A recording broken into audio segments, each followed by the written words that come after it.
Glad to have you back. You're still watching Newsday.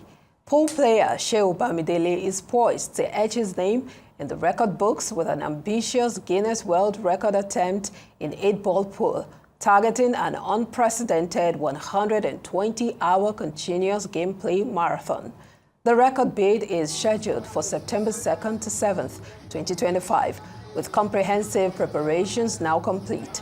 The attempt will follow strict Guinness World Record guidelines, featuring continuous gameplay with structured rest breaks, 24-hour witness rotations, and meticulous documentation through video and manual score-keeping systems. The historic attempt has attracted backing from major and several other partners who will support the 5-day marathon. Joining me now on Newsday is the coordinator of Bamidele's quest for a space in the Guinness Book of World Records, Folajimi Abegunde. Good to have you on the show. Thank you for joining us. Thank you for having me back again. Let's begin with a snapshot of what this would look like, this Guinness World Record attempt, and how big is it? Yeah, so we're putting together a one-of-a-kind event, something that's never happened in Nigeria before. It's called Fest Niger. So Fest Niger would feature what we just spoke about, the Guinness World Record attempt. It will also feature the biggest 8-ball pool tournament in Nigerian history with upwards of 1,000 unique contestants. And to keep it spicy, to keep it lively, we're going to have live entertainment by your favorite celebrities, DJs, comedians, hype men, and all that. And it's a 6-day event. It starts on Tuesday, September 2, and concludes with the grand finale on Sunday, September 7th, 2025. So just a couple of weeks away. Sounds really big and eventful to me. But why did Shehu Bamidele choose the 8-ball pool for his endurance challenge? Because he's an 8-ball pool genius. That's why. Oh. So we had a test run at the Radisson Blu Hotel, Lagos Ikeja, between July 10th and July 13th. That's a couple of weeks ago. And he played for 4 straight days with the Guinness guidelines, minimal breaks and all that. And he played multitudes of people, and he beat every single one of them. And on the 4th day, on Sunday, when we're concluding, he was still in high spirits. He was still ready to go. He was still calling for more people. He was challenging, asking for more people to come on to play. But we just had to, put it to an end, because that's what we scheduled, 4 days. And we wanted to save the best for this event coming up between September 2 and September 7. So Shehu has, he's highly skilled. I think he's the best pool player I've ever seen in my life.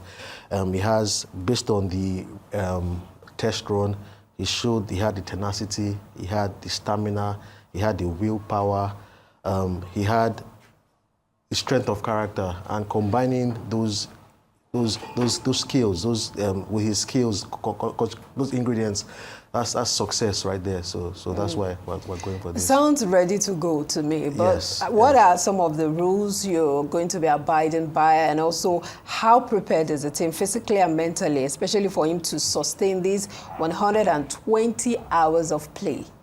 So the thing is, we have a massive team around Shehu, built around Shehu Bamidele. We have Bobby Uranta, is a great nutritionist and a fitness trainer, so he's keeping him in proper shape.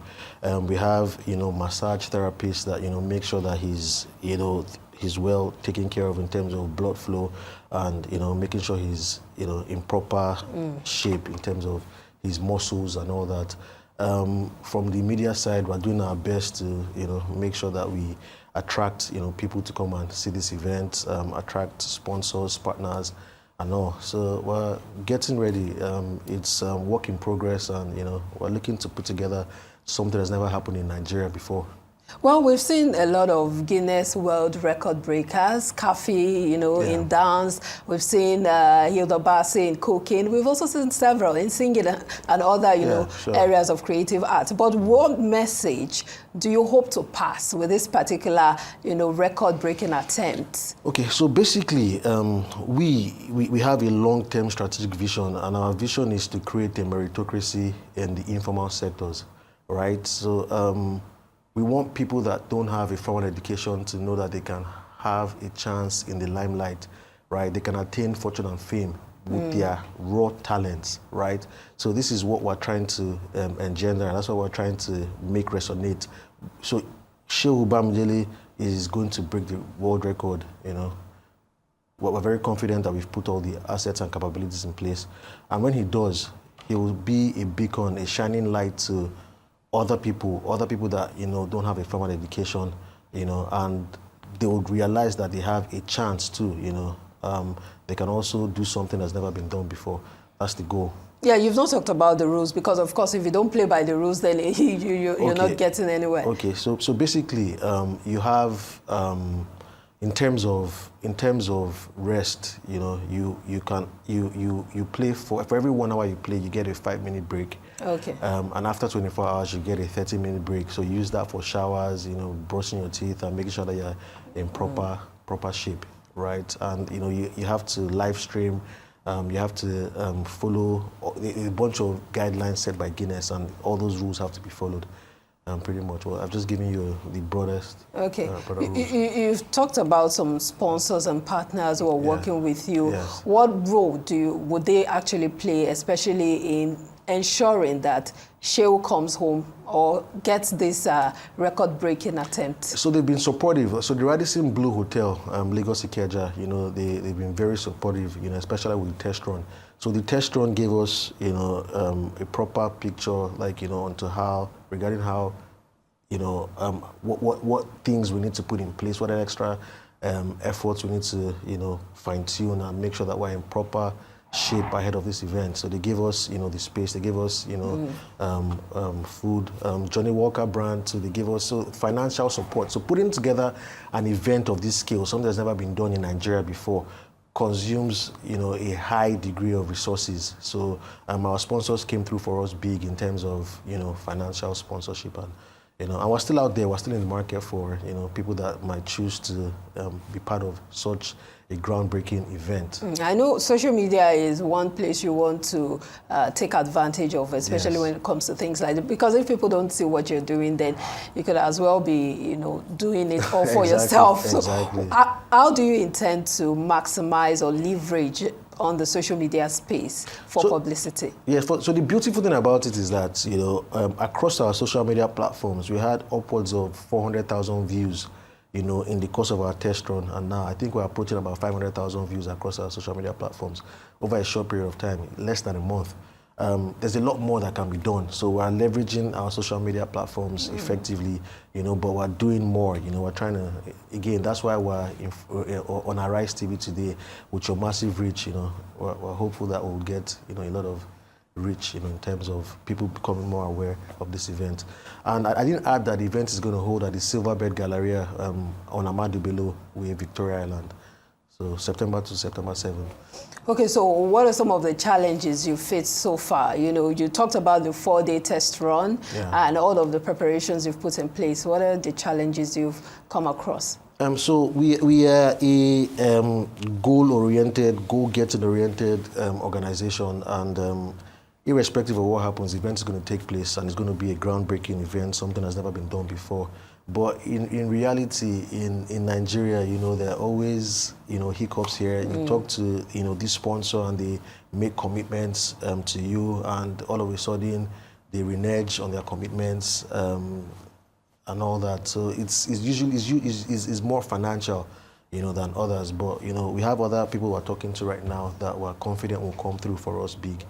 And again, it's a massive opportunity to promote your products and services, brands and all that, you know, because we're trying to make Silverbird Galleria between those days, that's the talk of the town. That's where everybody's going to be gathering for networking purposes, you know, to have fun, you know, food, drinks, music, and being a part of making history, watching Shehu Bamidele break the Guinness World Record for the longest marathon in 8-ball pool by an individual.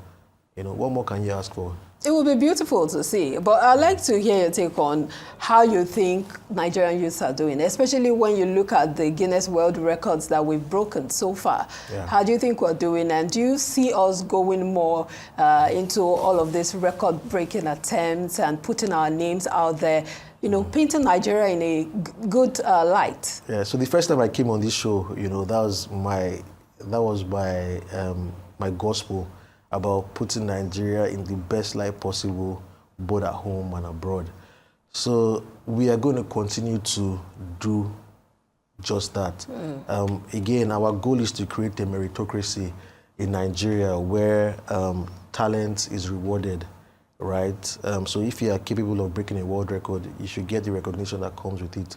So again, I don't want to leave out the fact that we're putting together the largest 8-ball pool tournament in Nigerian history too, right? So there's going to be a champion, you know, that would win that tournament.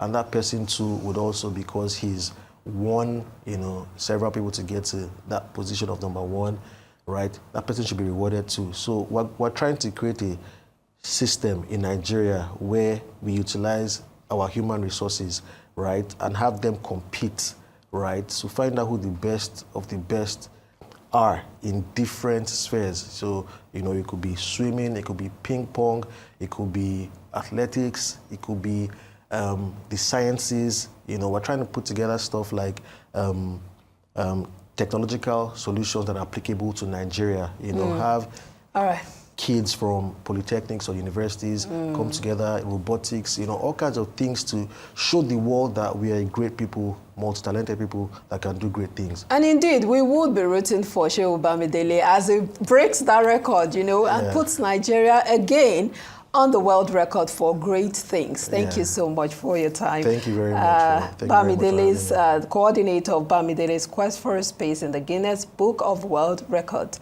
Folajimi Abegunde. Thank you for your time. Thank you very much.